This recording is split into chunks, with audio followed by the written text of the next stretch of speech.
ஹரிதா பண்ண போற காரியத்தினால இப்ப சுந்தரவல்லி சம கோவமாயி கால்ல கிடக்குற செருப்பை கலட்டி இப்ப ஹரிதா வந்து அடிக்கிறாங்க.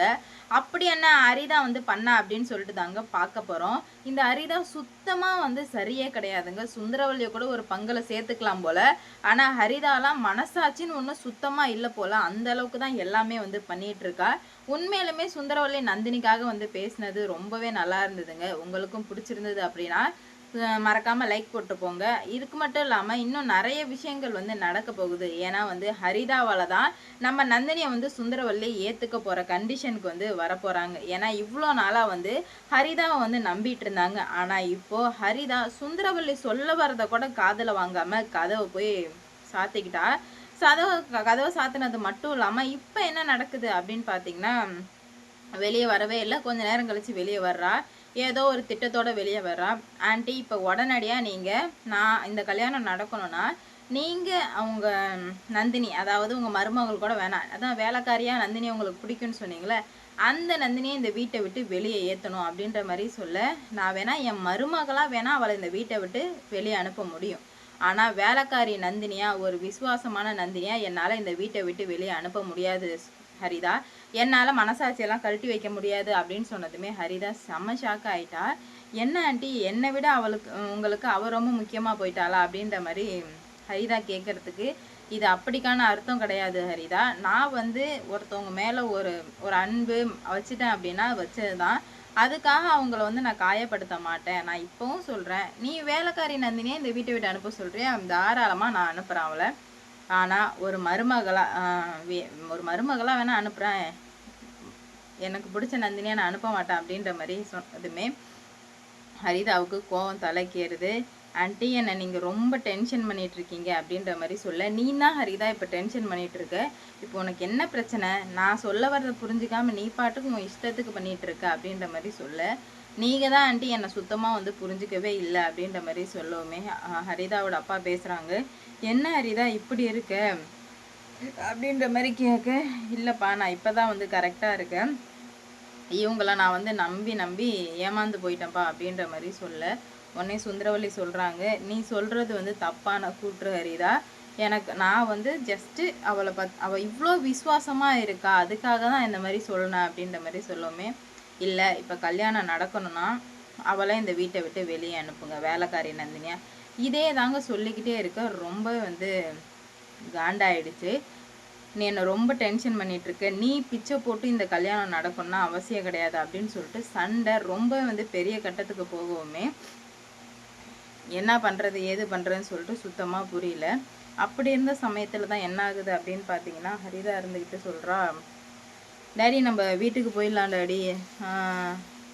அவங்க அண்ணங்கிட்ட, சுரேகா வேணாடா, நீ சுரேகாவை கல்யாணம் பண்ண வேணாம் அப்படின்னு சொல்லவுமே சுரேகா இருந்துக்கிட்டு, என்னம்மா என் வாழ்க்கை வந்து உங்களுக்கு முக்கியம் கிடையாதா, நீங்கள் என்னமோ நந்தினின்றீங்க, நீங்கள் என்ன பண்ணிகிட்ருக்கீங்க போகிறீங்கன்னு சொல்லிட்டு எனக்கு சுத்தமாக புரியலம்மா, நீங்கள் பண்ணுறதே எனக்கு கொஞ்சம் கூட வந்து பிடிக்கவே இல்லை அப்படின்ற மாதிரி சொல்ல, என்னடி நீ கூட புரிஞ்சிக்காமல் பேசுகிற, எனக்கு நான் என்ன நந்தினி என்ன பிடிக்கும்னு சொன்னேன், ஜஸ்ட்டு வேலைக்காரியாக பிடிக்கும்னு சொன்னதுக்கு இவன் என்னமோ இப்படி பண்ணுறா, இவ்வளோ கேவலமாக இருப்பான்னு நான் கொஞ்சம் கூட எதிர்பார்க்கவே இல்லைன்னு சொல்லவுமே, நீங்களும் இவ்வளோ கேவலமாக இருப்பீங்க அப்படின்னு சொல்லிட்டு நான் கொஞ்சம் கூட எதிர்பார்க்கவே இல்லை ஆண்டி அப்படின்ற மாதிரி சொல்ல, சண்டை ரொம்ப வந்து பெருசாக போயிட்டே இருக்குது. அப்போ தான் வந்து ஹரிதா என்ன சொல்கிறா அப்படின்னு பார்த்தீங்கன்னா, சரி உங்களுக்கு அவள் தான் முக்கியம், அவள் தான் உங்களுக்கு எல்லாமே அப்படின்னா, நான் இந்த வீட்டை இப்போ உடனே நான் வந்து இங்கேருந்து போக தயாராக இருக்கேன் அப்படின்ற மாதிரி சொல்லுவோமே, என்ன பண்ணுறது போகிறதுன்னு சொல்லிட்டு சுத்தமாக புரியல அவங்களுக்குலாம். என்னடா இது இப்படி நடந்துட்டுருக்கே அப்படின்னு சொல்லிட்டு சுந்தரவல்லி எவ்வளோ வந்து கன்வின்ஸ் பண்ண ட்ரை பண்ணுறாங்க. உங்கள் பொண்ணோட வாழ்க்கை முக்கியம்னா நீங்கள் அவளை வீட்டை விட்டு அடித்து துரத்து தான் ஆகணும் அப்படின்ற மாதிரி சொன்னதுமே, அப்படியா அப்போ ஓகே நான் இந்த வீட்டை விட்டே போகிறேன் அப்படின்ற மாதிரி ஹரிதா முடிவெடுக்கவுமே, ஹரிதா நீ ரொம்ப ஓவராக பண்ணிகிட்ருக்க, நீ பண்ணுறது எனக்கு கொஞ்சம் கூட வந்து பிடிக்கவே இல்லை அப்படின்ற மாதிரி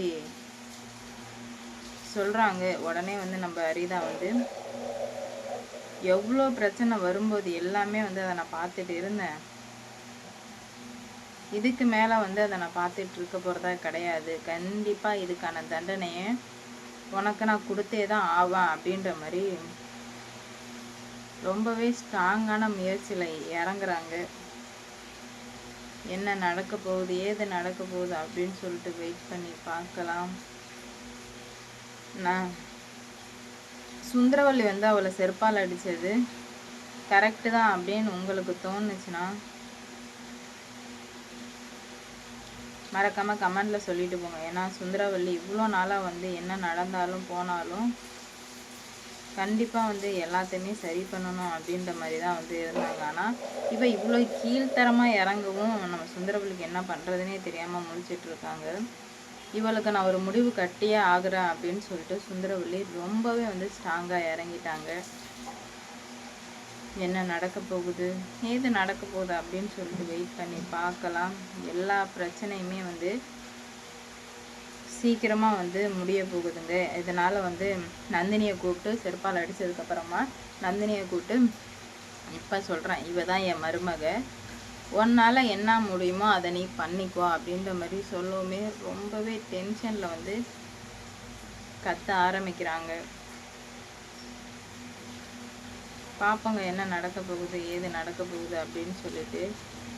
இவ்வளோ நாளாக இருந்தது வேறு, ஆனால் இப்போ இருந்துகிட்ருக்கிறது வேறு இல்லையா? அதனாலே வந்துட்டு சுந்தரவல்லி செம காண்டில். இதுக்கு மேலே நான் யாரையும் நம்ப போகிறதே இல்லை, நான் யாரையும் நம்பணும்னு அவசியம் இல்லை, எனக்கு என்ன தோணுதோ அதை நான் பண்ணிட்டு போகிறேன் அப்படின்ற மாதிரி முடிவு எடுக்கிறாங்க. நந்தினிக்கு செம்ம ஹாப்பி ஆகிடுச்சு, நம்ம அம்மா இப்படி பேசியிருக்காங்களே அப்படின்னு சொல்லிட்டு. இது எல்லாத்தையுமே கேட்ட நந்தினி ரொம்பவே ஹாப்பி ஆயிடுறாங்க. அவங்களுக்கு சூர்யாவை விட சுந்தரவல்லி மேலே தாங்க மரியாதையும் அன்புமே இருக்குது.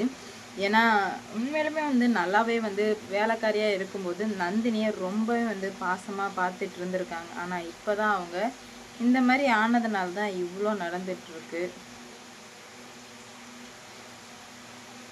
என்னென்ன ஆக போகுது, எந்த மாதிரி நடக்க போகுது அப்படின்னு சொல்லிட்டு வெயிட் பண்ணி பார்ப்போம். கண்டிப்பாக எல்லா பிரச்சனையும் ஒரு முடிவுக்கு வரதான் போகுது. ஆனால் அது எந்த மாதிரி வரப்போகுது அப்படின்னு சொல்லிட்டு தான் தெரியல. பார்க்கலாம் என்ன நடக்க போகுது, ஏது நடக்க போகுது அப்படின்னு சொல்லிட்டு. நந்தினி பண்ண காரியத்துக்கு எல்லாத்துக்குமே ஒரு முற்றுப்புள்ளி வச்சு தானே ஆகணும். இவ்வளோ நாளாக வைக்காமல் ரொம்ப பெரிய தப்பு பண்ணிட்டாங்க.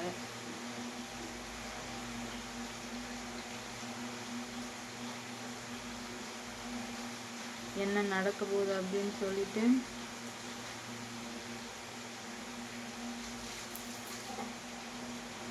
வெயிட் பண்ணி பார்ப்போம்.